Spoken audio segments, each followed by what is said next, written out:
Vale, pues, ¿cuál sería el menú de esta charla, ¿no? El menú del día.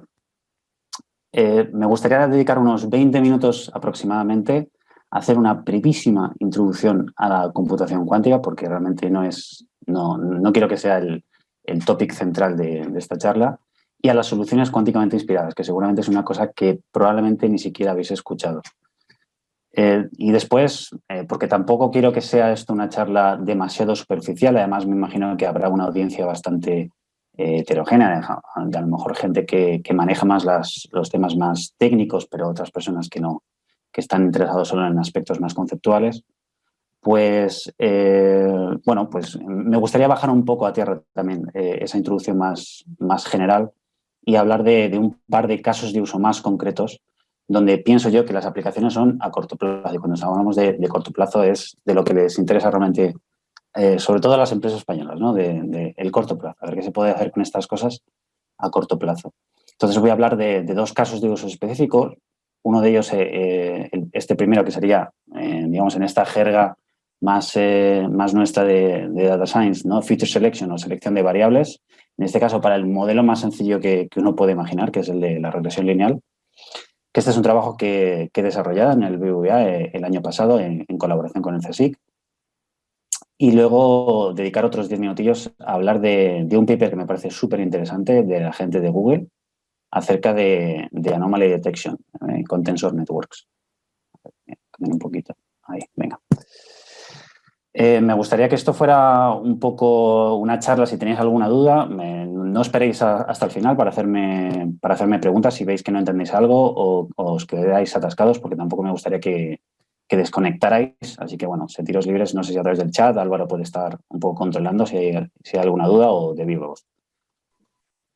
Lo que me gustaría que de alguna manera, cuando termine esta charla, que recordarais o que llevarais a casa, bueno, realmente ya estamos en casa, pero que supierais contestar un poco, aunque sea vagamente, o contestar a 3 preguntas básicas, ¿no? Que la primera de ellas, ¿en qué punto está la computación cuántica? En segundo lugar, ¿para qué puede usarse la computación cuántica en Machine Learning? Y en tercer lugar, ¿qué son las soluciones cuánticamente inspiradas y qué ventajas nos ofrecen, ¿no? Sobre todo en el corto plazo, que es ahí donde vamos a ver que es nuestro nicho. Vale, pues como os comentaba, vamos a empezar por esa brevísima introducción a la computación cuántica. La computación cuántica realmente se enmarca de lo que podríamos denominar, tecnologías cuánticas, ¿no? ¿Y qué son esas tecnologías cuánticas?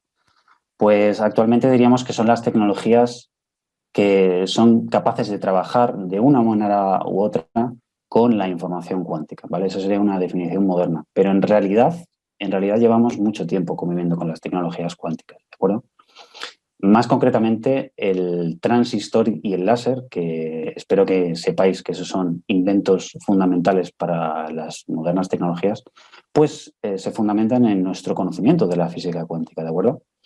En concreto, el transistor, que es un invento clave que ha supuesto un gran progreso en la humanidad, pues bueno, fue inventado por 3 físicos que recibieron el premio Nobel en el 56.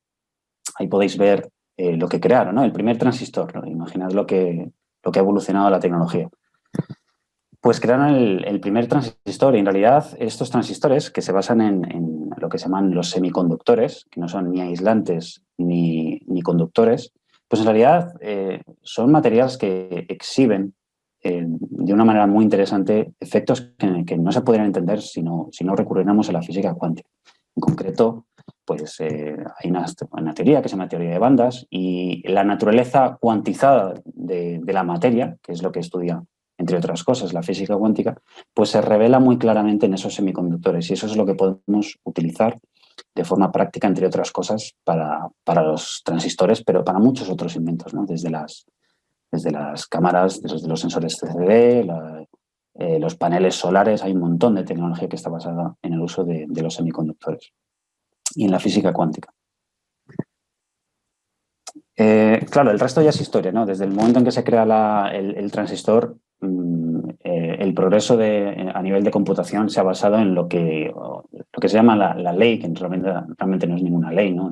Era una predicción de Moore, que decía que cada 2 años se iba a poder reducir el tamaño de los transistores de tal manera que podíamos meter pues, más y más transistores en la misma unidad de superficie, ¿no? Y entonces cada 2 años íbamos a doblar nuestra capacidad de introducir transistores en la misma unidad de superficie.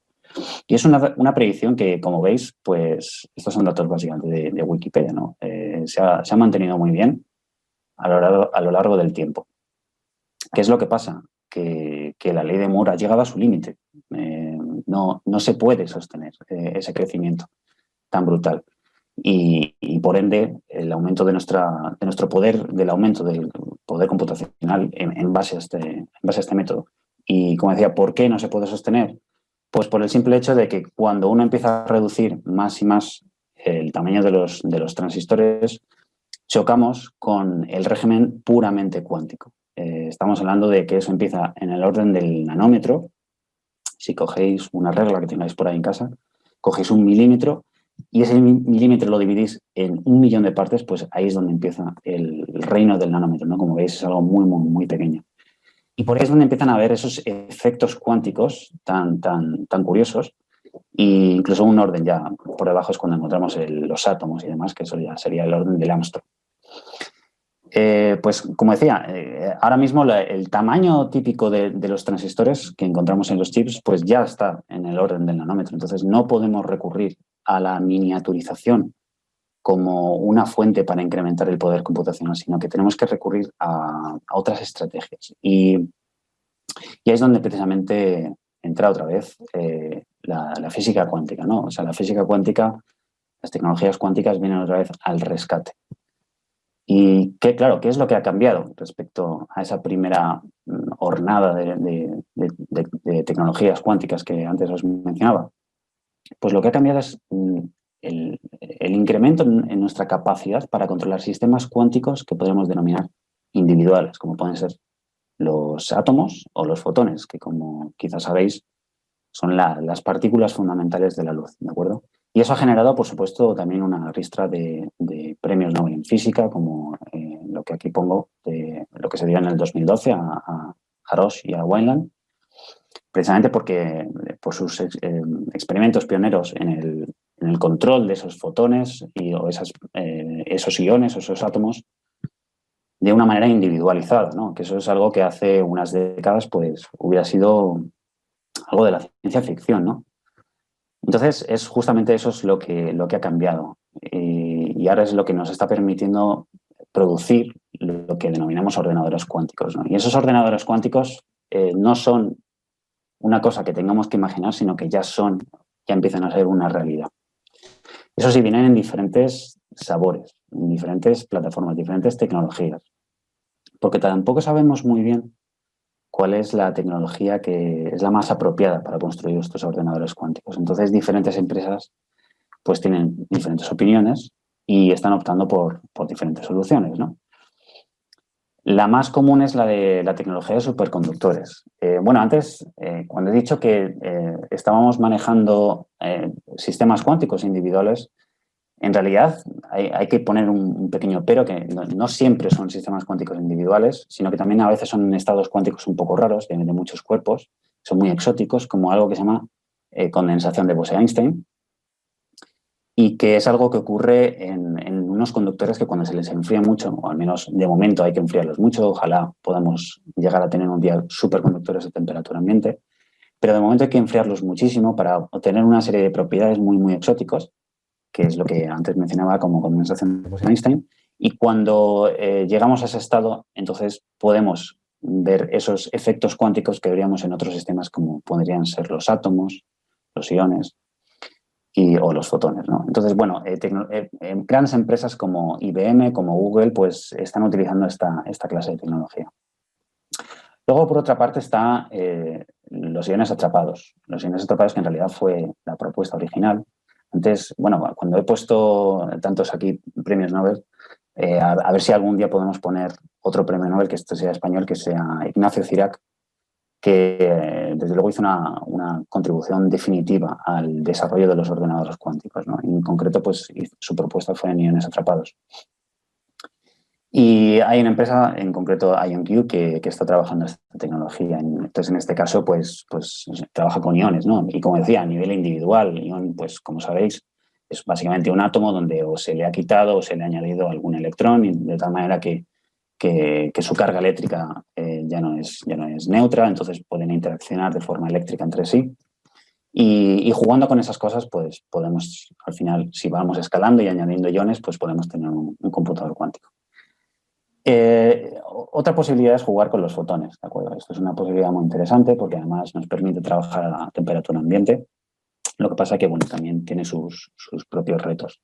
Al final, todas estas tecnologías tienen sus pros y sus contras, y realmente yo ahora empiezo a ver que quizá no haya un claro ganador entre estas tecnologías, sino que quizá para una serie de tareas haya un tipo de procesador y para otro tipo de tareas pues haya otro tipo de tecnología involucrada. Y luego hay una cosa un poco más especial, que es los quantum annealers, que voy a detallar un poco más en profundidad algunas transparencias adelante, así que no me voy a extender mucho más.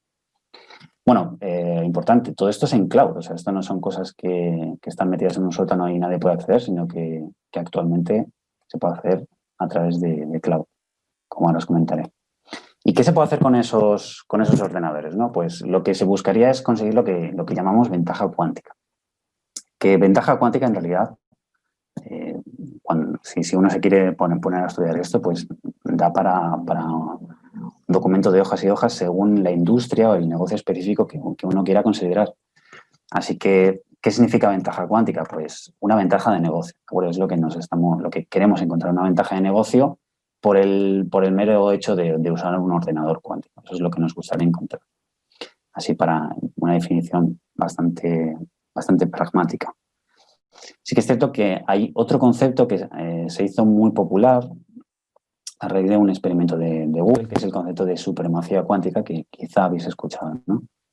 ¿Qué significaría esto de supremacía cuántica en comparación con la ventaja cuántica? Pues la capacidad de realizar una determinada tarea que no puede ser ejecutada por ningún ordenador clásico, un supercomputador, lo que tú quieras, en una cantidad de tiempo razonable, ¿no? Entonces, en concreto en el experimento de Google, pues para una tarea muy determinada, que realmente, bueno, habría que ver hasta qué puntos luego eso tiene aplicaciones o no, pero en principio era una aplicación más académica, justamente diseñada para demostrar esta clase de asuntos, pues con su procesador de 53 qubits eran capaces de resolver esa tarea en 200 segundos, mientras que ellos calculaban que el mayor supercomputador que existe tardaría 10.000 años. Luego hubo, bueno, bastante controversia y tal, porque claro, IBM, que también está en la carrera por el ordenador cuántico, pues tenía algo que decir. Pero bueno, en cualquier caso, simplemente distinguir esos dos conceptos.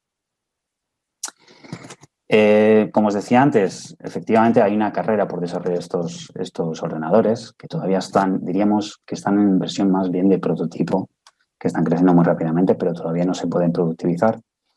Y por eso hay que distinguir entre dos conceptos clave. Uno, por una parte, es ese ordenador que de alguna manera es capaz de ejecutar lo que nosotros queramos, ejecuta algoritmos arbitrariamente largos, no tiene problemas. Entonces, lo que llamamos fault tolerant, ¿no? O resistente a fallos. Pero en la época que nos encontramos actualmente, pues lo que en realidad tenemos son ordenadores pequeños que tienen errores, que no son capaces de ejecutar efectivamente algoritmos cuánticos largos, pero que aún así tenemos la esperanza de que nos puedan dar algún tipo de ventaja. Y esto, como os comentaba antes, esto es muy importante, ¿no? Realmente a nivel geopolítico esto está siendo el escenario para una batalla junto con otras tecnologías, por supuesto, como la inteligencia artificial, como el 5G, que ahora está tan en boga. Me parece, si no recuerdo mal, que al menos el año pasado, después de inteligencia artificial y blockchain, la inteligencia artificial fue la que recibió más inversiones. Y como os comentaba, ahora mismo hay una guerra geopolítica por avanzar en el desarrollo de este ordenador cuántico, de conseguir pasar de esos prototipos a un ordenador cuántico realmente funcional y que podamos utilizar con todo lo que ello supone. En concreto hay una guerra, por supuesto, entre Estados Unidos, que se lo está tomando cada vez más en serio, ¿no? O sea, aquí tienen... la verdad es que el logo este me encanta, se lo han currado muchísimo, ¿no? Que bueno, ahí con el águila entre esto que se llama Ket, ¿no? Que es típica notación de física cuántica. Y bueno, se lo están tomando muy en serio, están invirtiendo un montón, 1.000 millones me parece que eran, pero bueno, cada vez están aumentando más. Realmente salen anuncios donde cada vez están aumentando más el presupuesto sobre esta clase de tecnologías. Sí que es cierto que en China se lo están tomando incluso mucho más en serio, donde quieren invertir hasta 10.000 millones en esta clase en general en tecnologías cuánticas, no solo computación cuántica, en más tecnologías cuánticas como sensores cuánticos o comunicaciones cuánticas. Y aquí en Europa tenemos el Quantum Flagship, que también, bueno, pues ciertamente nos estamos quedando atrás. Europa, si bien ha sido un sitio donde a nivel teórico las tecnologías cuánticas pues han crecido, han sido, bueno, hemos sido punteros en ese aspecto, pues a nivel de luego llevarlo a la práctica, pues nos estamos quedando atrás y eso no puede ser, ¿no? Y luego, por supuesto, pues dentro de Europa tenemos a gente que ya no va a ser tanto Europa, ¿no? Como el Reino Unido, que tiene sus propios programas de inversión en tecnologías cuánticas, ¿no? Y no en vano, de hecho, en Europa ahora mismo el Reino Unido es el que tiene mayor número de startups y bueno, creo que está tomando claramente una posición de liderazgo. Bueno, y estáis viendo bien, no he puesto ningún logo que se refiera al Programa Nacional Español en Tecnologías Cuánticas porque, oh sorpresa, no existe, ¿de acuerdo? Y esto es un chiste que hace 2 años yo contaba en BBVA y no sé si el chiste es ese o que el chiste del chiste es que 2 años después, pues eso sigue siendo un chiste, ¿no? Bueno, como decía antes, hay luego una tecnología un poco más particular que son los quantum annealers, donde ahí destaca una empresa que se llama D-Wave, que bueno, pues primero tenía un ordenador que era de 2.000 qubits, ahora hace poco han lanzado otro que tiene 5.000 qubits, que es de aquí, ¿no? Que mola mucho verlo así. Y como decía, esto es una cosa un poco más particular, ¿no? No es el ordenador cuántico que esperamos tener en el futuro, es una cosa que se va a aplicar a cosas mucho más concretas, ¿vale? En concreto, lo que hace es optimizar funciones cuadráticas y además discretas, ¿no? Que a nivel matemático es lo que está expresado aquí, que, bueno, el hecho de expresarlo en esta forma concreta es por lo que voy a explicar más posteriormente. Y lo que hace es eso, optimizar funciones en variable discreta, donde tenemos aquí esta variable x que puede tomar valores 0, 1 o 1 menos 1, según como quieras mapearlo, pero al final es una función cuadrática con variables que son binarias. Y eso es realmente lo que hace este ordenador, hacer una optimización sobre esta clase de funciones.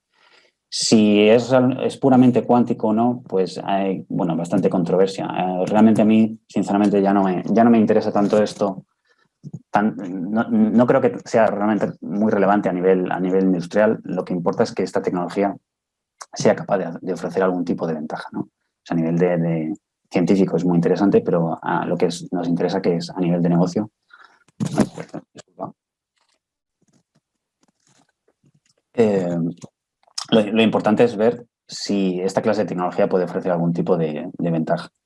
Y creemos que sí, porque realmente está escalando muy bien, está mejorando la conectividad y, bueno, yo creo que puede dar bastantes sorpresas ahí. De hecho, empresas como Volkswagen, que está haciendo pruebas piloto con esta clase de tecnología. Y es, desde luego, si dentro de lo que es el mundo cuántico, si hay algo que se puede productivizar, lo más cercano a ser productivo sería, desde luego, el D-Wave, el Quantum Annealer de D-Wave. Vale, pues como decía, toda esta clase de tecnologías, ya sea el Quantum Annealer o más los ordenadores como el de, bueno, no el de IBM, pero luego hay otras startups, por ejemplo, como Rigetti, luego está IonQ, ¿no? Como que os comentaba.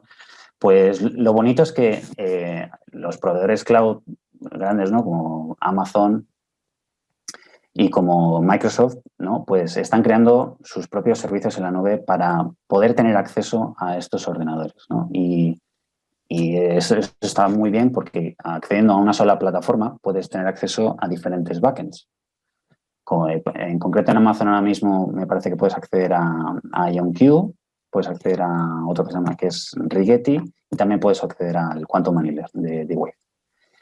Y no solo eso, sino que además están ofreciendo acceso o quieren ofrecer acceso a soluciones cuánticamente inspiradas, que es lo que voy a comentar en un momento.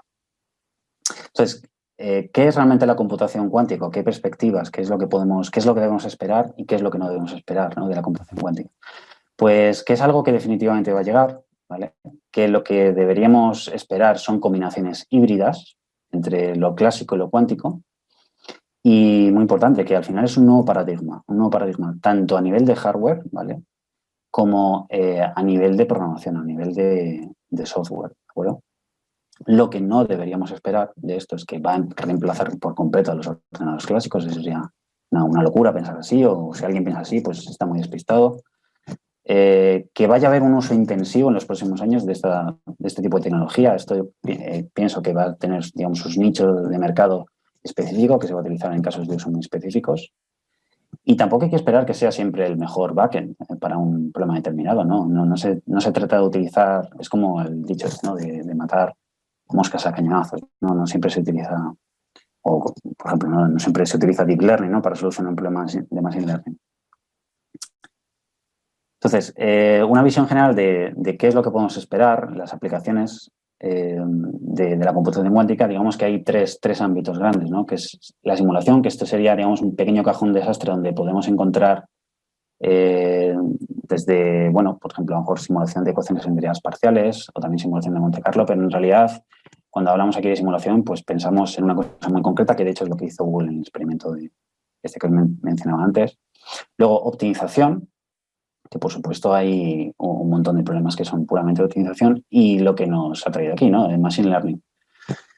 Pero estas, digamos, tres grandes áreas tampoco hay que verlas como cosas separadas, sino que, por supuesto, tienen muchas intersecciones. De hecho, uno de los casos de uso que voy a comentar ahora es justamente una intersección, ¿no?, entre optimización y Machine Learning, ¿no? Y igualmente podríamos hablar de intersecciones entre simulación y Machine Learning con los modelos de Boltzmann cuánticos. Bueno, hay una serie de ideas que solaparían entre estos ámbitos y que es muy fructífero también pensar en este tipo de cosas. Mucho más en concreto, ¿no?, lo que nos ha traído aquí, como decía, que es el tema de Machine Learning. ¿De qué manera se puede o puede impactar la computación cuántica en Machine Learning? Pues de diferentes maneras, ¿no? Por una parte, creemos que podemos utilizarlo para hacer reducción de dimensionalidad, ¿vale? Que es algo muy típico en cualquier tarea de Machine Learning. Al final tenemos un montón de variables y necesitamos trabajar con un modelo mucho más reducido. El primer caso de uso, de hecho, iría en este sentido. Podemos utilizarlo para acelerar el entrenamiento. De hecho, antes he comentado las aplicaciones en optimización, ¿no? ¿Y qué es entrenar un modelo? Pues entrenar un modelo es optimizar. Si podemos acelerar la optimización, pues significa que podemos acelerar el entrenamiento de modelos, ¿no?, el aprendizaje. Una cosa que no se le suele prestar mucha atención, pero que es muy relevante, pienso que va a ser muy relevante, es el ahorro energético. Al final, la tecnología cuántica lo que consigue es un gran ahorro energético, y que yo pienso que desde el punto de vista de sostenibilidad y luego para competir con las tecnologías clásicas, creo que este va a ser un punto clave. También se puede utilizar para acelerar la aparición de cierto tipo de modelos, ¿no?, como los modelos generativos. Una cosa que me parece muy chula, ¿no?, que es el hecho de que al final los modelos que podemos construir con un ordenador cuántico realmente son modelos con una capacidad más expresiva que los modelos clásicos. Es decir, que podemos construir modelos que no podríamos, o sería muy costoso construir con Deep Learning o con lo que vosotros queráis, ¿no? Y por supuesto hay que ver si esos modelos cuánticos luego se utilizan o tienen relevancia para aplicaciones concretas, ¿no? Que yo pienso que sí, o es lo que me haría ilusión encontrar. Pero eso es algo muy interesante, ¿no? Que al final que con un modelo cuántico seas capaz de explicar mejor, bueno, no sé si explicar, pero dar mejor performance a la hora de predecir, a la hora de explicar, de entender la realidad. Incluso aunque no estemos hablando de cosas cuánticas. Y luego, muy importante, que es lo que también os quería expresar en esta charla, pues que el desarrollo en Quantum Machine Learning, en lo que llamamos Quantum Machine Learning, también es un desarrollo en Quantum Inspired Machine Learning. Es decir, algoritmos cuánticamente inspirados. Lo que os decía antes, el progreso en la computación cuántica no solo es a nivel de hardware, sino también a nivel de programación, de cómo concebimos nosotros un programa o cómo atacamos nosotros un programa. Entonces, eso está generando una cosa que estamos llamando algoritmos cuánticamente inspirados, que ahora os comentaré un poco más. Al final, lo que habría que distinguir entre como 3 plazos, ¿no? en Quantum Machine Learning. Digamos, se empezó con los primeros algoritmos que se propusieron, pues buscaban una ventaja cuántica que estuviera de alguna manera probada, ¿no? Y ahora a lo mejor os explico un poco más esto de probada. Y que se basaban en los algoritmos cuánticos que sabemos sí o sí que tienen una ventaja a nivel matemático bien reconocida, como pueden ser el algoritmo de Grover o el de inversión de matrices de HHL, resolución de sistemas de ecuaciones lineales. Entonces se basaba en esta clase de algoritmos para encontrar esas ventajas. Lo que pasa que, claro, esto tiene su problemática en que necesitamos un ordenador cuántico plenamente funcional. Entonces, claro, a medio plazo no vamos, a largo plazo, pues claro, es en largo plazo. ¿Qué podemos hacer a medio plazo con estos NISC que antes os mencionaba? Pues lo que tenemos ahora es una cosa que llamamos circuitos variacionales, que no me voy a ponerme a detallar en este momento, pero que esperamos que en ese medio plazo quizá podamos encontrar algún tipo de ventaja. Como decía, en eso, por ejemplo, en modelar, encontrar modelos que aunque sean cuánticos, pues superen a los modelos clásicos. Y luego, a corto plazo, que es lo que un poco quería expresaros, pues aún así, aunque todavía tengamos que esperar para trabajar con esos procesadores cuánticos plenamente desarrollados, pues nos estamos nutriendo de estos algoritmos, ¿vale? De estas soluciones cuánticamente inspiradas, que por supuesto tienen su repercusión en Machine Learning, ¿de acuerdo? Esto es a través de simuladores de circuitos cuánticos, de una cosa que son los Tensor Networks, que ahora comentaré, y de muchos otros, ¿no? Entonces, profundizando un poco más en esto de cuánticamente inspirado, ¿qué significa cuánticamente inspirado? Pues al final, en ese cambio de paradigma a la hora de programar, pues estamos encontrando formas alternativas que aun siendo clásicas, pues son diferentes a lo que solíamos hacer, ¿no? A la hora de tocar un problema a nivel clásico. En concreto, estos algoritmos se pueden usar para construir heurísticas diferentes de las previamente conocidas. ¿Y esto qué significa? Pues que hay muchos problemas que, bueno, no podemos solucionar con una respuesta muy clara de si hemos conseguido una solución buena o no. Son, digamos, estrategias astutas, inteligentes, que nos dan buenas soluciones y que en un determinado momento podemos decir, oye, existen otras estrategias que quizá nos den soluciones diferentes y mejores. Pues ahí es donde estos algoritmos podrían dar esa clase de soluciones. Luego también se han encontrado cosas muy chulas, ¿no? Como algoritmos de este tipo que superan el estado del arte en un problema determinado, ¿no? Y es algo muy interesante que está haciendo avanzar muchísimo el campo. Los algoritmos clásicos, la gente que se dedicaba, ¿no? Los teóricos de la algoritmia clásica, pues están muy picados y ahora, claro, están poniendo las pilas para intentar, batir a estos nuevos algoritmos que están saliendo. Y luego, por supuesto, como antes mencionaba, pues hay un ahorro en el uso de computación cuántica, pues que eso también se puede traducir en ahorro de recursos computacionales, ya sea en el uso en consumo de memoria, en las operaciones que uno tiene que realizar. Y eso también es muy ventajoso a nivel económico. Bueno, diferentes ejemplos de papers que salen muchas veces sobre Quantum Inspired, algoritmos cuánticamente inspirados. Y no solo eso, sino que más allá de cuánticamente inspirado, pues también tenemos hardware cuánticamente inspirado. En concreto, hay una cosa muy interesante que es el Digital Annealer de Fujitsu, que es el propósito sería el mismo que el que resuelve eso que antes os he comentado, del Quantum Annealer, del D-Wave, pero esto es puramente clásico. Esto realmente es hardware, como, digamos, podríamos considerar pues una GPU o una FPGA. Pues han construido un hardware que realmente lo que quiere es resolver ese problema específico. Entonces es una solución muy veloz para atacar ese tipo de problemas, que es muy interesante y que seguramente también va a estar para que podamos acceder a ello y jugar con ello en la nube, a través de esos proveedores que antes mencionaba.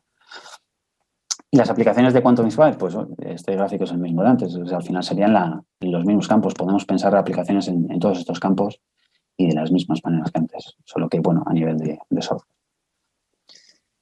Si queréis más detalles, pues di una charlilla donde, bueno, hay más información acerca de, bueno, de esos algoritmos cuánticos, de cómo funciona un ordenador cuántico. Así que, bueno, si queréis más detalles, también os dejo ahí la referencia a la charla, que fue muy divertida en el cómic, en esta era pre-apocalíptica, pre-COVID.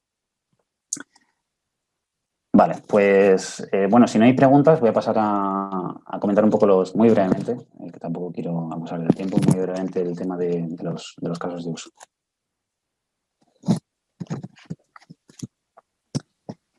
Vale, pues empezamos con este, que como decías, bueno, al final, un resultado de un trabajo que desarrollé en colaboración con la gente del CSI, con Diego Porras y Juan José García Ripoll el año pasado para BBVA.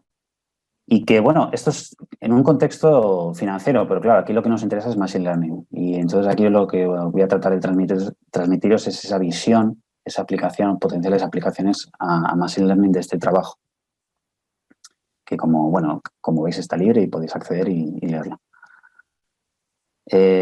Bueno, muy brevemente, que es porque hablaba de esto de index tracking, ¿no? El papel de optimización para index tracking. Esto de index tracking en realidad es, bueno, yo tengo una serie temporal, como puede ser un índice, como puede ser el IBEX 35 o uno más complejo como el SP500.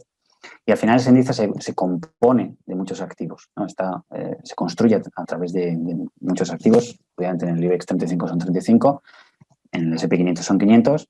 Y lo que nos gustaría en el index tracking es seleccionar de esos activos cuáles serían los más relevantes, de tal manera que conseguimos seguir la trayectoria de ese índice. Entonces, bueno, esto ya huele a lo que quería comentaros, ¿no? A feature selection. Si pensamos en vez de activos, pues pensamos en términos de variables. Y eso es un problema que a nivel combinatorio es muy complicado, ¿no? Imagínate, pues bueno, en el caso del index tracking serían activos, pero podrían ser los features, ¿no? de un problema de machine learning.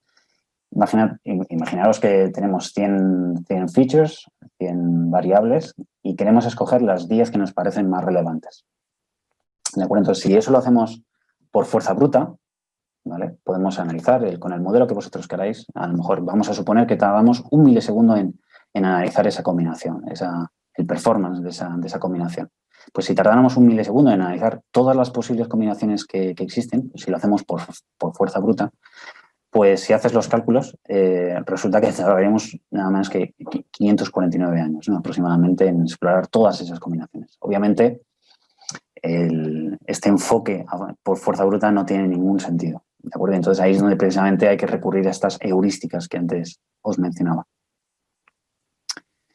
Y entonces esto se podría hacer en el caso más sencillo, ¿no? que uno se le puede ocurrir, en el caso de la regresión lineal multivariable. Por supuesto, la regresión lineal, seguro que lo conocéis todos, ¿no? En 2 dimensiones se puede representar así, pero cuando ya tenemos n variables, pues claro, aquí me faltan ejes para poder representar todo esto, ¿no? Pero bueno, la idea es esa, encontrar cuál es esa recta que de alguna manera va a minimizar las distancias, por ejemplo, este punto de aquí, la distancia a la recta, pues la suma de todas esas distancias, pues ¿cuál es la recta que minimiza todas esas distancias, ¿no? Esa es un poco la idea de la regresión lineal, tan sencillo como eso. Entonces, bueno, si tienes n variables y quieres ajustar esas n, pues de acuerdo, es una optimización convexa. Es una optimización convexa donde básicamente lo que tienes que hacer es minimizar una función que es de este estilo, que es una función cuadrática. Recordáis antes, bueno, la forma que lo he escrito es precisamente para que veáis también la semejanza con la función que he puesto antes, cuadrática, aunque era en ese caso discreta, ¿no? Bien, pues eso es un poco lo que habría que hacer, resolver resolver este problema de optimización para encontrar cuál es esa recta. De acuerdo, bien, pero bueno, seguramente lo que obtengamos no es lo mejor, porque lo que hay que hacer es un cribado de cuáles son realmente las variables que son importantes para nuestro modelo. Entonces, eso en el contexto del Machine Learning, pues sabéis, o si no, pues os lo cuento, ¿no? Que eso se hace o se piensa, digamos, en términos de regularización. Hay muchos tipos de regularización, ¿no? La más conocida, por supuesto, es la que es la L2, y que esa nos permite, de alguna manera, quitar variables que están relacionadas linealmente entre sí. y que en el fondo no están aportando nada al modelo, ¿de acuerdo? Entonces, en este caso, pues lo que tendríamos que añadir a este modelo original pues sería un término que es proporcional a lo que se llama la norma 2, ¿no? Al cuadrado, que simplemente es la suma de esos coeficientes al cuadrado. Esto está muy bien, pero lo que permite es eso, como decía antes, bajar o disminuir esa codependencia entre variables. Si lo que queremos hacer es realmente una selección de variables, hay otra cosa que se utiliza mucho, es la regularización en L1, que en este caso lo que hace es utilizar la norma 1, ¿de acuerdo? Y esto lo que hace es justamente tender a seleccionar variables. Es decir, algunos coeficientes los va a hacer cero y esos coeficientes que se hagan cero, pues simplemente los elimines del modelo. Y estos dos tipos de regularización es lo que se utilizaría en un modelo lineal. Lo que pasa es que esta regularización en L1, que se utiliza para hacer esa selección de variables más automática, pues no es ni siquiera la mejor. He hecho un paper, que lo he puesto aquí un poco, que está aquí un poco escondido, donde se hace un poco esa comparativa entre lo que se llamaría la regularización L0, que os comento, y esta L1, ¿no? En L0 lo que estamos imponiendo es algo un poco diferente, que estamos diciendo, no, si yo lo que quiero es, quiero que escoger las D variables, por ejemplo, como decía antes, pueden ser 10 entre 100, ¿no? Pues D sería igual a 10. Quiero escoger los 10 features que son los más relevantes, los que mejor van a ajustar esa regresión lineal. De tal manera que tú tienes un control real de cuántas variables quieres meter en tu modelo. Eso para empezar. Y luego es que además, haciéndolo de esta manera, con lo que se llamaría la norma 0, que es simplemente contar el número de coeficientes que son diferentes de 0, eso es lo que significa, porque como está elevado a 0, pues simplemente te da o 0 o 1. Pues entonces, en ese caso, lo que estás diciendo es, pues bueno, lo que quiero es coger una serie de variables y ya está. Eso se demuestra, o bueno, se puede ver que incluso da un mejor cribado que lo que haríamos con la regularización en L1. Entonces, nos interesa mucho hacer una regularización en L0 si queremos sacar el mayor jugo a este tipo de modelos lineales, que aunque, bueno, pueda parecer que no,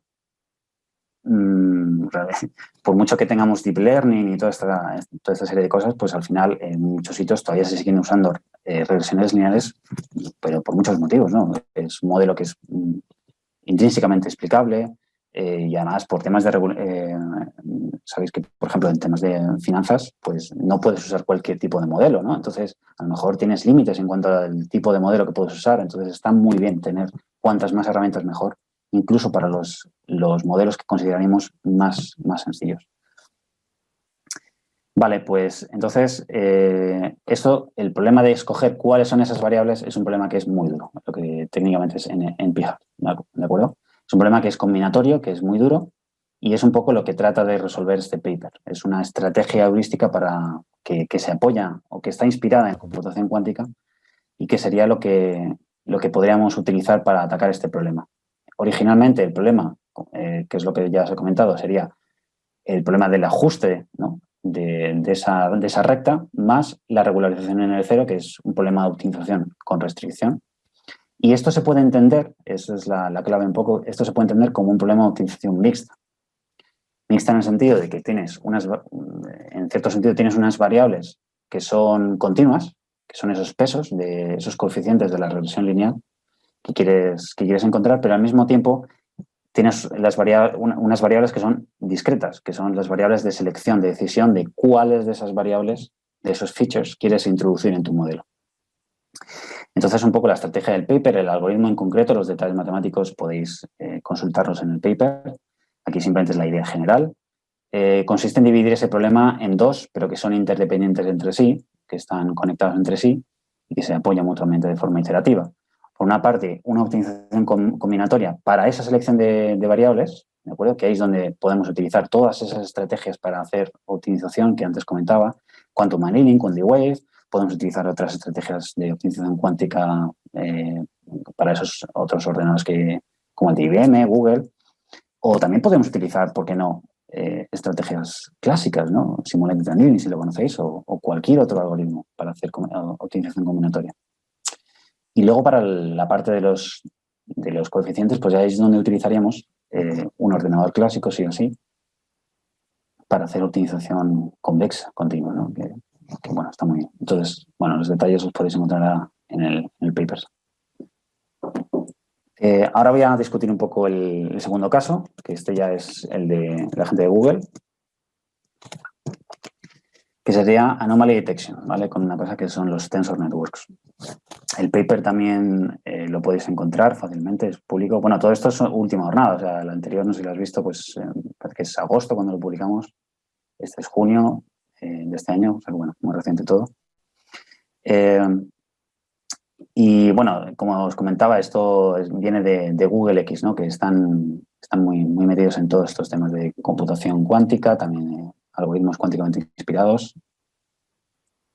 Y bueno, un poco para que todos entendamos que exactamente esto de Anomaly Detection, que es, bueno, hay que hacer la distinción entre clasificación y Anomaly Detection, ¿no? Anomaly Detection, pues sería, por ejemplo, si yo quiero distinguir entre un gato y un perro, ¿no? Entonces, tengo dos categorías, digamos, bien definidas. Quiero entrenar, por ejemplo, mi red neuronal para poder distinguir estas dos categorías, ¿de acuerdo? Pero en Anomaly Detection realmente no es exactamente lo mismo. A lo mejor lo que queremos es distinguir entre la categoría gato del no gato, no entre algo que es mucho más bien definido, ¿no? Sino entre gato y no gato. ¿Qué es no gato? Bueno, pues a lo mejor hay cosas que se parecen a gatos, pero no son exactamente gatos, ¿no? Entonces, esto tiene mucho interés a nivel práctico, claro, por ejemplo, a nivel financiero, donde además un problema grande es el tema de la cantidad de datos que puedes tener en el caso de fraude. Tienes muchísimas transacciones que son normales, tienes algunas cuantas que son fraudulentas, y si lo tratas como un problema de clasificación, ahí vas a sudar la gota gorda, ¿no? Entonces, por supuesto, tiene sentido tratarlo como un problema de anomaly detection, donde realmente no tienes muy bien definido qué significa fraude, ¿no? Qué significa esa anomalía. Entonces, esto es un problema que no es discriminativo, ¿de acuerdo? Es un problema que en realidad, en esencia, es no supervisado, ¿de acuerdo? Si lo tratáramos de resolver esto con Deep Learning, pues seguramente no es la mejor manera, porque justamente Deep Learning necesita muchísimos datos para poder discriminar entre categorías, ¿no? Y aquí justamente lo que nos falta son esos datos. Entonces, la idea es utilizar lo que se llaman Tensor Networks, ¿no? ¿Y qué es esto de Tensor Networks? Bueno, pues en general, con los data scientists, Machine Learning, estamos acostumbrados a trabajar con datos tabulares, ¿de acuerdo? Algo de este estilo. Pero ahora os invito a que empezáis a ver esto como un objeto multidimensional, un objeto que tiene muchos índices, que, por ejemplo, un vector, una matriz, es un objeto que tiene uno y dos índices, pues en el caso general tendríamos n índices, ¿de acuerdo? Esto para los que para los que manejen Python, pues un poco para daros la referencia de que estoy hablando, ¿no? De entender esto como, de hacer la conversión mental entre un data frame y un objeto que es un tensor, que es un objeto multidimensional de muchos índices, pues podéis entender esto como un pivot, ¿no? En Pandas, donde estamos haciendo esa conversión de datos tabulares a algo que no es exactamente eso, ¿de acuerdo? Y a nivel de notación es muy común utilizar esta representación gráfica, que por cierto la introdujo Roger Penrose, que es uno de los recientes ganadores del Premio Nobel de Física, aunque por otros asuntos, ¿no? Cosmológicos. Y entonces esta notación es muy útil, pues, para manejar esta clase de objetos. Entonces, si pensáis en un data frame como un objeto que tiene una serie de features, ¿no? Entonces cada una de esas features podría ser una de estas patas del sensor network, ¿de acuerdo? Por ejemplo, en datos médicos podríamos tener edad, peso, altura, síntomas, ¿de acuerdo? Entonces esto sería cada una de esas patas de ese objeto multidimensional.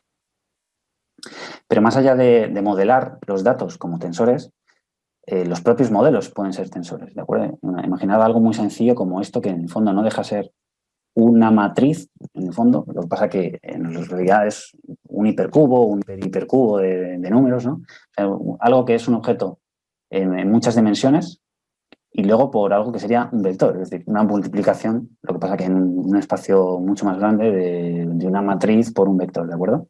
Luego hay una función aquí que es un embedding, que ahora voy a discutir un poco más. Pero bueno, omitiendo esos detalles, al final lo que tenemos es algo tan sencillo como una multiplicación de un vector por una matriz, ¿de acuerdo? Y entonces, en notación de tensor networks, pues se representa uniendo los nodos, ¿de acuerdo? Entonces, cuando veáis dos nodos que están conectados, pues se representa al final una multiplicación de este estilo. De acuerdo, entonces ahí es donde empieza un poco el mundo de la aproximación. Porque, claro, ¿de dónde viene todo esto de los tensor networks y cuál es la relación con la computación cuántica? Porque todo esto tiene que ver de alguna manera. Un circuito cuántico, si nos interesa, a nivel práctico es porque no podemos simularlo a nivel clásico. Es decir, no existe realmente una manera eficiente de poder simular en un ordenador clásico lo que haría un procesador cuántico. ¿De acuerdo? Pero claro, durante mucho tiempo no hemos tenido ordenadores cuánticos ni perspectivas de tener un procesador cuántico. Entonces, claro, la comunidad científica de los que se dedican a la información cuántica y la computación cuántica, pues tuvieron que desarrollar mecanismos, formas matemáticas de poder por lo menos aproximar el comportamiento de estos objetos que son multidimensionales. Y ahí es donde un poco empezaron a introducir estas ideas que os comento de los tensor networks. En concreto, el Tensor Network más sencillo, la arquitectura de Tensor Network más sencilla que podemos encontrar es lo que se llaman los Matrix Product States, ¿vale? Que en el fondo este objeto que antes he mencionado, que es un objeto multidimensional, si tenemos n features, significa que tenemos que meter d elevado a n números, ¿de acuerdo? Entonces crece exponencialmente con el tamaño del data frame. Lo que vamos a hacer es aproximar esto por este tipo de arquitectura, donde esto lo que significa es que estamos aproximando esta matriz por una serie de matrices más pequeñitas, ¿vale? Una serie de matrices más pequeñitas que van a estar multiplicadas entre sí. ¿De acuerdo? Entonces, ¿cómo de pequeñitas son esas matrices? Digo matrices simplemente para que tengáis un término con el que os sintáis más cómodos, ¿no? Pero bueno, al final, ¿cómo manejamos el tamaño de esa representación? Con un parámetro que denominamos bond dimension, que justamente va a regular cómo de grande queremos que sea esa representación interna. Entonces, lo bonito es que si es verdad esto, si esta aproximación es correcta, entonces hemos pasado de un objeto que tiene d elevado a n componentes, ¿vale? Que crece de manera exponencial, a un objeto que va a crecer de forma lineal en n, ¿de acuerdo? Entonces, esto es algo muy interesante como es casi inmediato de ver, ¿no? ¿Por qué? Porque al final los potenciales beneficios de los tensor networks pues sería una reducción exponencial en memoria, es decir, si es una representación que realmente es adecuada, si encontramos una bond dimension, ahí es donde un poco también entra el arte de las tensor networks y el expertise de las tensor networks, encontramos una buena bond dimension para representar nuestro problema original, habremos conseguido una reducción exponencial de memoria, podemos incluso pues eso, manejar un objeto en muchas dimensiones con una aceleración exponencial a la hora de realizar los cálculos, suma, multiplicación, lo que fuera. Pero luego, más allá de eso, también incluso nos puede proporcionar insights sobre los datos. Y luego también tenemos un montón de algoritmos que se han desarrollado precisamente para manejar estos objetos en los tensor networks, en concreto, por ejemplo, para optimización, ¿no? Y que representan justamente métodos alternativos para lidiar con esos objetos multidimensionales que de otra manera serían inviables, ¿no? Entonces, ahí viene un poco en concreto lo que han hecho esta gente de Google, ¿no? Que lo primero que hacían era el embedding, esto que mencionaba antes de qué significa esto de la función. Pues la estrategia consiste en pasar de una representación original de esos datos tabulares a una más grande, y ahora veremos por qué exactamente queremos hacer eso, ¿no? Pero básicamente construimos una aplicación donde nos pasa los datos originales a un espacio mucho más grande en principio. Y os voy a poner un ejemplo de cómo se podría hacer esto, ¿vale? Imaginaos una imagen en blanco y negro, ¿vale? De n píxeles, ¿vale? Entonces, eso inicialmente lo representaríamos, cualquier persona racional lo representaría como un vector de n componentes, ¿vale? Pero imaginaos ahora que hacemos un one-hot encoding de los píxeles, ¿de acuerdo? De tal manera que al blanco, por ejemplo, sería el 1, 0 y el negro. Entonces, juntamos todos los píxeles y usamos esta representación. Por ejemplo, esto de aquí tenemos el negro y el blanco. Entonces, aquí sería 0, 1. Y esto de aquí se llama producto tensorial. Lo llamamos producto tensorial. Sería 1, 0. Entonces, esto nos da el objeto 0, 1, 0, 0. ¿De acuerdo? Y en el caso de que tengamos aquí los dos blancos, pues sería esto. Como veis, son dos objetos diferentes. Bueno, y este vector, estos son vectores más grandes, pero ahora viven en un espacio que es más grande. ¿De acuerdo? En este caso sería un espacio de 4 dimensiones. Entonces, básicamente lo que estamos diciendo aquí, con esta codificación, fijaos lo que estamos haciendo, es una cosa un poco extraña, es asignar una dimensión en un espacio lineal a cada una de las posibles imágenes que podamos tener. ¿De acuerdo? Aquí estoy representando 3 dimensiones, pero claro, tendríamos en general pues muchísimas dimensiones, ¿no? Entonces es un objeto que sería inviable poder manejar con todos los datos. Y si manejamos esa clase de objeto con todos los coeficientes que eso tendría, para empezar sería un derroche de memoria, porque muchos de esos elementos serían cero. Entonces, tiene sentido que en esa clase de codificación pues podamos utilizar una aproximación como la que antes mencionábamos, ¿no? Como los matrix product states. ¿Y por qué es interesante hacer esta clase de embedding? Bueno, pues ahora un poco os doy la respuesta.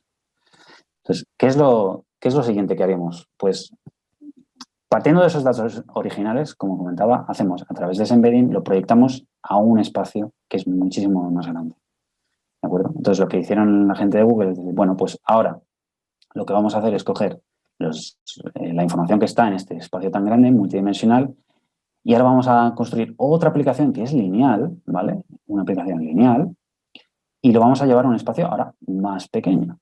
¿De acuerdo? De tal manera, y ahí es donde viene la gracia del asunto, que vamos a entrenar esta aplicación de tal manera que mientras los casos normales, entrenamos solo con casos normales, por eso sería un método de anomaly detection no supervisado, porque solo metemos en el entrenamiento instancias normales, las anomalías no las introducimos.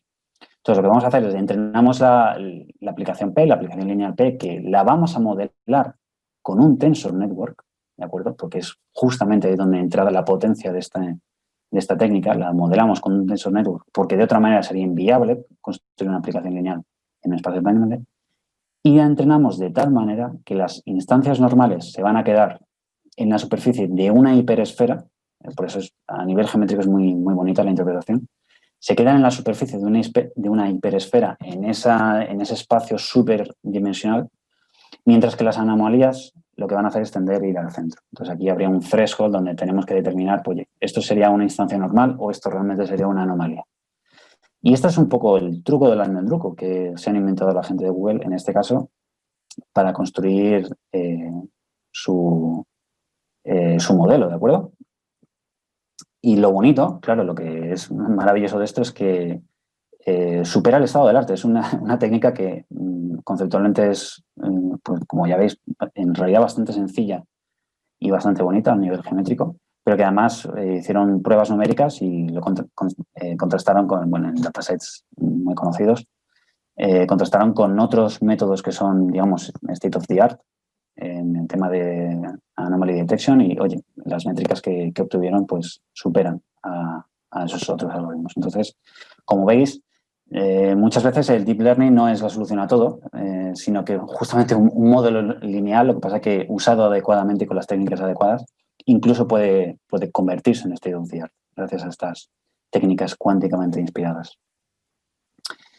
Y nada más, yo ahora ya os escucho, cualquier duda que podáis tener y espero que os haya parecido interesante. Sí, la verdad es que sí. Samuel, ahora abrimos el turno de preguntas. Lo primero es corregir los errores. Samuel Fernández Lorenzo, perdóname. No te preocupes, no te preocupes. Perdóname. Pero sí, lo suyo es de ley. Muchísimas gracias por este paseo por el futuro. y por cómo se van desarrollando las cosas y por esta manera diferente también de plantear los casos, que los casos de uso. La verdad es que se sale un poco de lo cotidiano y, como tú has dicho, pues justamente buscando una aplicación realista hacia donde se puede y de negocio dentro de las características. Y yo creo que hay muchas cuestiones que a todos los que han estado, estas personas les pueden surgir, así que dejémosle que aprovechen la oportunidad. Así que abrir los micrófonos y preguntar. Aparte de, o sea, me alegro que están por el chat diciendo muchas gracias por todo, muchas gracias Samuel, muy interesante. Yo os pido eso, que aprovechéis la oportunidad, abrimos micrófonos y adelante, por favor.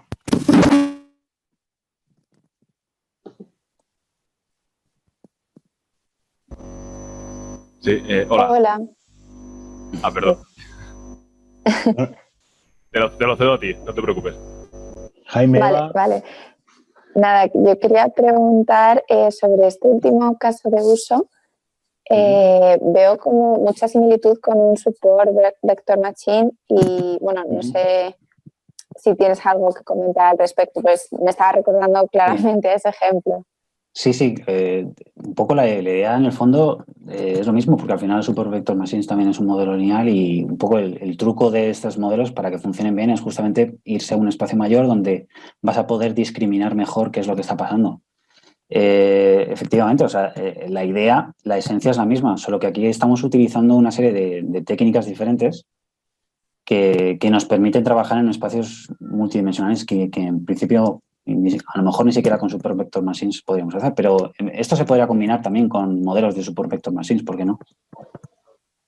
Vale, muchas gracias. ¿No, Jaime? Sí, hola. Hola, Samuel. Bueno, primero, muchísimas gracias por la presentación. Ha sido muy ilustrativa y ha estado muy bien.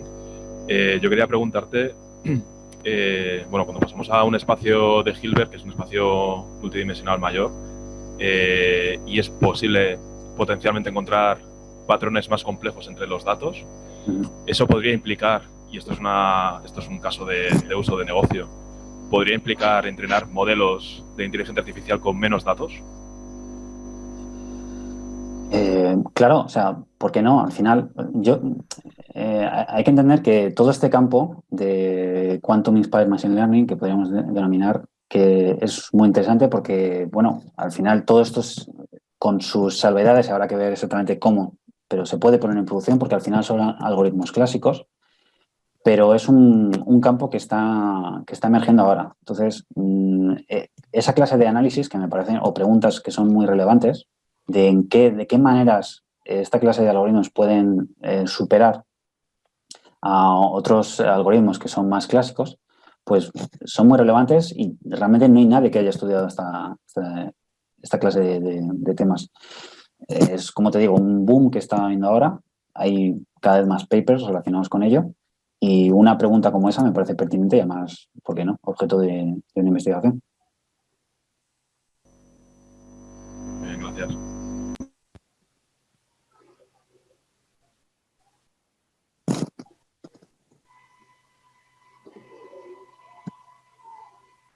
¿Alguno más? Si queréis también utilizar el chat.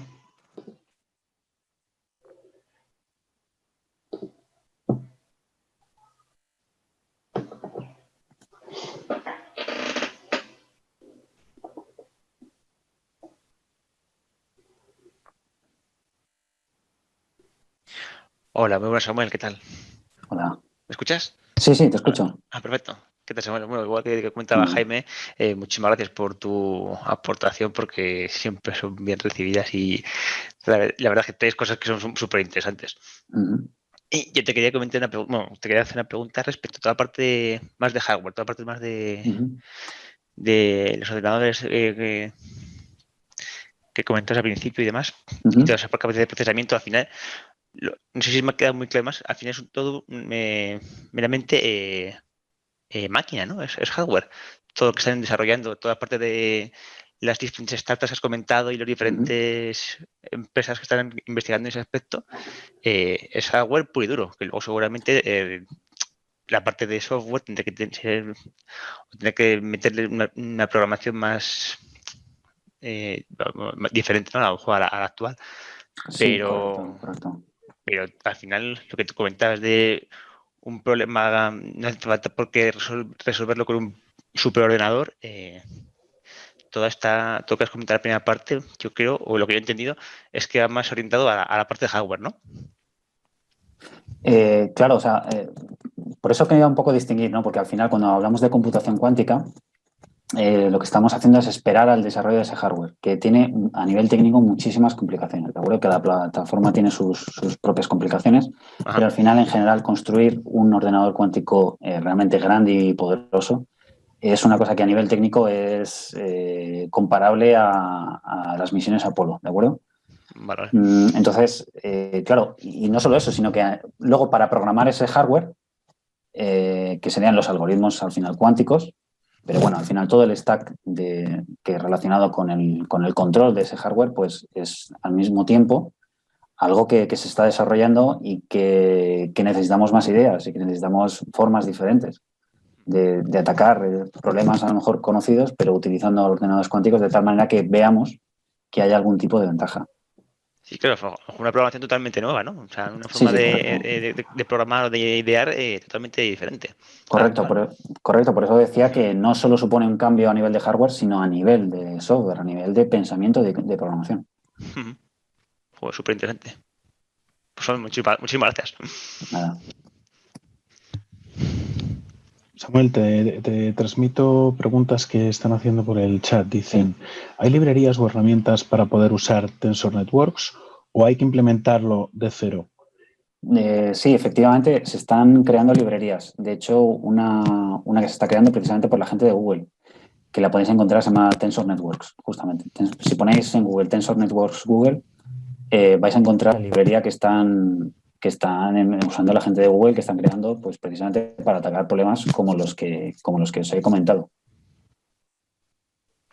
Vale, y tenía una segunda que decía, ¿cuál sería la barrera de entrada para un data scientist?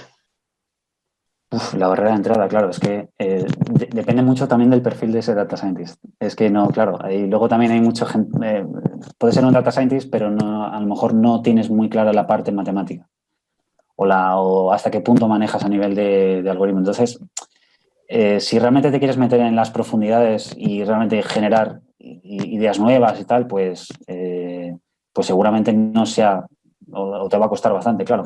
Pero si lo utilizas o si esperas a utilizarlo en un momento determinado, como utilizarías, por ejemplo, scikit-learn, donde tú tienes unas funciones que alguien ha programado y tú ya no te preocupas de cómo funciona eso, pues al final va a ser eso, justamente. En algún momento vamos a tener librerías que por debajo van a utilizar o bien ordenadores cuánticos, ¿no?, que harán llamadas a un backend cuántico, o bien a soluciones cuánticamente inspiradas, que tú no sabes cómo funcionan a nivel algorítmico, pero que van a realizar la misma clase de tareas que tú esperarías que realicen pues, los modelos cuando tú entrenas una red neuronal, cuando utilizas scikit-learn, cuando utilizas toda esta clase de librerías.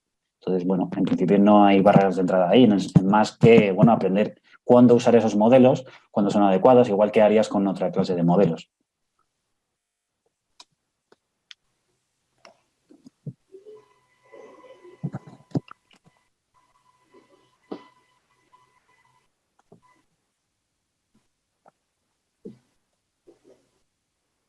Yo creo que Ricardo, ya sabes, no sé si tienes alguna cosa más, si te ha quedado claro, Ricardo, la respuesta. Vamos a ver un par de preguntas más.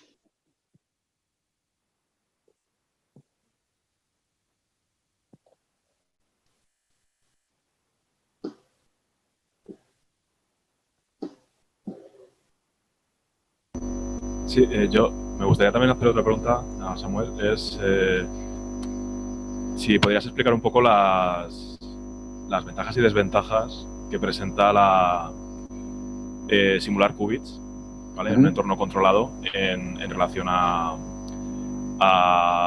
utilizar un hardware real de computadores cuánticos que están a día de hoy. Claro, vale.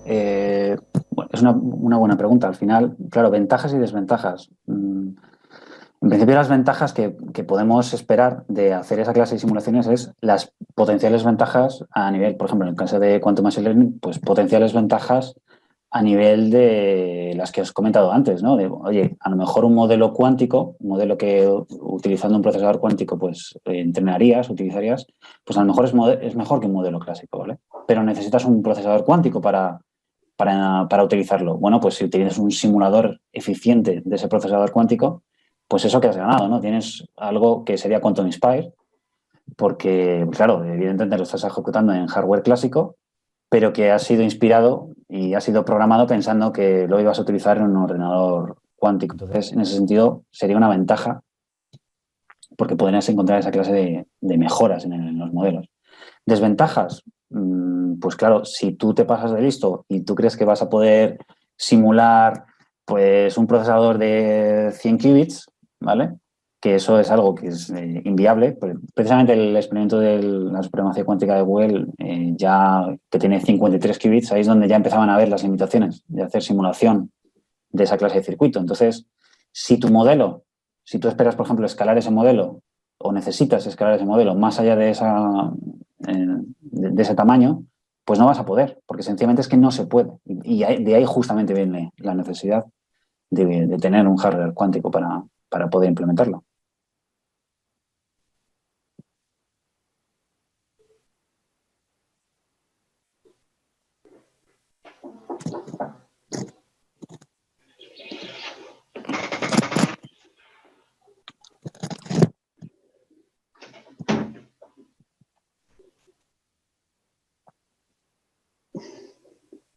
Última pregunta. Última pregunta antes del silencio incómodo que nos acompaña en todos los webinars, hasta que se van desgranando todos estos temas. Es mucho mejor en directo, claro. Es un poco sí, además no hay tanta tensión anónima, aunque sea ves los ojos que van mirando hacia otro lado para que no les mires y tengan que preguntar. Sí. Aquí solo veo micrófonos apagados y pantallas en oscura. Sí.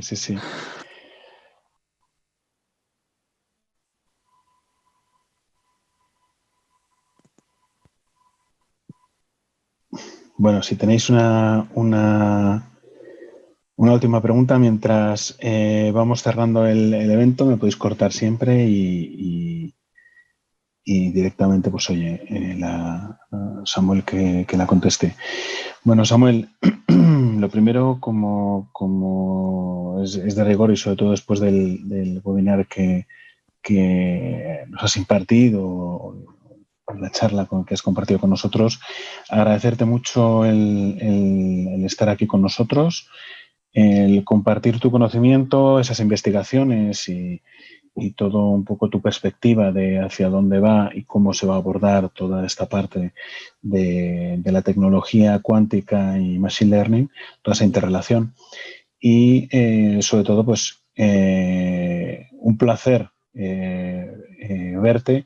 En mi caso no es volver a verte, no tenía el gusto de conocerte, es cierto que te conocía de oídas a través de Manuel Montañés, que sí, que fíjate, no sé qué lío tenía, pero no podía estar aquí, pero sí le avisé porque desde luego es gran admirador, bueno, gran colega de trabajo tuyo y de proyectos y para él desde luego sí que le habría interesado estar aquí y agradecerte nada que tengas que dediques a la escuela este tiempo. Te deseo pues en estos tiempos todos los mayores éxitos posibles y salud para todos. Y en cuanto al resto, pues agradeceros como siempre que compartáis este tiempo con nosotros, este tiempo en este espacio de conocimiento que son los webinars de Envid. Gracias por estar aquí, por las preguntas, por la participación y esperemos, oye, que hoy también haya sido un día de esos en los que os vais a casa, bueno, no os vais a casa, estáis en casa estimulados por la charla que hemos tenido.